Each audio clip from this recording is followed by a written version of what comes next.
बोलिए, चाहे कुछ अनुभूति बोलिए, जो भी आपको गुरु से तो मिला ही होगा, कुछ ना कुछ बोल से बताइए। एक गांव में दो बहन रहती थी, दोनों को एक ही गांव में शादी, दोनों का शादी एक ही गांव में हुआ था।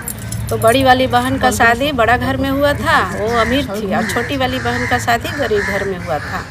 तो बड़ी वाली जो बहन थी ना, वो मतलब छोटी वाली को हीन समझती थी, वो मतलब नीचा दिखती थी उसको देखने में, मतलब उसको पूछ पाछ कुछ भी नहीं करती थी। कोई भी कार्यक्रम करती थी ना तो बड़ी वाली नहीं पूछती थी। एक बार बड़ी वाली बहन थी तो वो चर्चा रखी, तो पूरे गांव में निमंत्रण दी, किंतु अपनी बहन को नहीं बोली, अपनी बहन को नहीं बोली। तो बेचारी बहुत ही गरीब थी, बहुत ज़्यादा ही गरीब थी, खाने के लिए उसको ढंग से नहीं मिलता था। तो क्या हुआ कि सभी लोग जा रहे थे चर्चा में, तो छोटी वाली बहन पूछी ना कि सब लोग कहाँ जा रहे हैं, तो वही तो जो लेडीज़ लोग इकट्ठा होकर सब जा रही थी। तो वो बोली कि तुम्हारी बहन के यहाँ चर्चा हो रहा है और तुमको पता नहीं है। तो वो बोली कि नहीं, हमको तो पता नहीं है। तो बोली कि चलो, पता नहीं है फिर भी चलो चर्चा में। तो वही साथ में चली गई। तो उसकी बहन तो उसको नीचा देखती थी, नीचा नज़र से देखती थी। तो सब लोग बैठे, मतलब जहाँ अच्छा स्थान बना हुआ था वहाँ बैठे, लेकिन उसकी बहन जो थी ना, वो बेचारी अलग बैठी साइड में बैठ करके चर्चा सुन रही थी।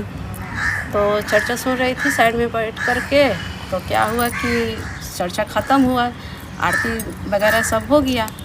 आरती होने के बाद सबको प्लेट में प्रसाद मिला, लेकिन उसकी बहन को नहीं मिला। हाँ, उसकी बहन नहीं दी। तो सभी लोग प्रसाद खा लिए, प्लेट रख दिए। उसके बाद बेचारी ये उठकर अपना जाने लगी, चर्चा सुनकर जाने लगी। फिर जाने लगी तो उसकी बहन बोली कहाँ जा रही है? तो वो बोली हम आए थे चर्चा सुनने, अब चर्चा सुन लिए हैं, अब हम अपने घर जा रहे हैं। तो बड़ी वाली बहन बोली क्या कि आई है तो सारा प्लेट धो कर जा ऐसे बोली, सारा प्लेट जो रखा हुआ है नल पर सारा के सारा धो कर तुम जा। तो बेचारी क्या करे, सारा प्लेट गई धोने। तो प्लेट में एक दाना, दो दाना सब लोग प्रसाद छोड़ दिए थे। हाँ, छोड़ दिए थे सभी लोग। तो वही प्रसाद को एक दाना चुन कर इकट्ठा करके एक कागज़ का टुकड़ा में बेचारी रख ली कि हम घर जाएंगे तो अपने बच्चे को सबको देंगे प्रसाद। जूठा प्रसाद वो रख ली और सारा प्लेट धो करके रख दी। उसके बाद प्रसाद लेकर जाने लगी तो उसकी बहन हाथ पकड़ ली। हाथ पकड़ने के बाद बोलती है क्या तुम क्या लेकर जा रही है मेरे घर से चोरी करके? वो बोली हम चोरी तो नहीं किए हैं, ये जो जूठा वाला प्रसाद था ना वही हम अपने बच्चों के लिए लेकर जा रहे हैं। बच्चा लोग मांगेगा कि गई है चर्चा में, गई है तो प्रसाद लाई है माँ, तो हम बच्चा लोग को क्या देंगे, यही अपना देंगे। जो भी छोड़ दिए वो भी जूठा ही ले जा रही है। हाँ, जूठा ले जा रही थी। तो क्या हुआ कि उसकी बहन वो प्रसाद छीन ली। छीनने के बाद बोलती क्या है कि ये जो प्रसाद है ना हम गाय के नाद में डाल देंगे तो गाय थोड़ा सा चारा ज़्यादा खाएगा, लेकिन तुमको नहीं ले जाना है प्रसाद। बेचारी को हाथ पकड़ के मरोड़ के आप प्रसाद छीन ली। वो बेचारी बहुत रोई और गुस्सा भी आया उसको, रोई भी। उसके बाद बेचारी चल दी वहाँ से। चलते चलते वो अपने मन में सोच रही थी कि जो भी हमको टोकेगा रास्ता में उसको ना, मेरे हाथ में अगर फंसूल रहता तो उसको मुड़ी काट देंगे। तो भगवान सुन रहे थे शिव गुरु।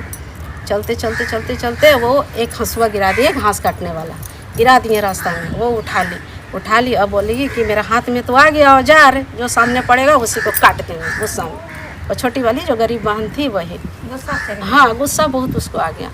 उसके बाद फिर जाते एक शंकर भगवान का जो माला होता है स्नेक, वही रास्ता में पड़ा हुआ मिला, वही भगवान ही छोड़ दिए थे। वो क्या कि उसी को काट दिया। हाँ, जो सर्प था रास्ता में पड़ा हुआ उसी को काट कर नहीं मिला तो वो जो सर्प है गुस्सा में वही काट करके 4-5 टुकड़ा करके अपने आंचल में रखकर अपना चल दी। तो अपने घर गई। घर जाने के बाद बच्चा लोग बोला कि माँ कहाँ गई थी? तो बोली हम मौसी के यहाँ गए थे चर्चा में, सो प्रसाद लाए हैं। तो प्रसाद लाई है तो दो। तो बोली कि प्रसाद तो ख़त्म हो गया है बेटा, मौसी के यहाँ ना मछली रखा हुआ था, वही हम मछली लेकर आए हैं। तो बोला कि ठीक है तो माँ बनाना मछली। तो वो ना कढ़ाई में रख दी। कढ़ाई में रखने के बाद वो सोचने लगी कि ना घर में तेल है ना मसाला है, हम मछली कैसे बनाएंगे। अब वो ढक कर रख दी।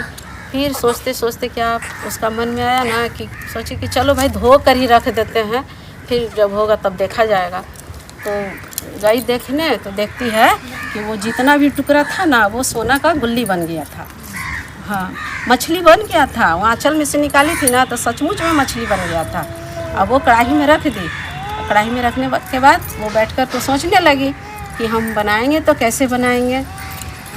उसके बाद फिर वही सोची कि जाएं, अब उसको धो कर ही रखेंगे।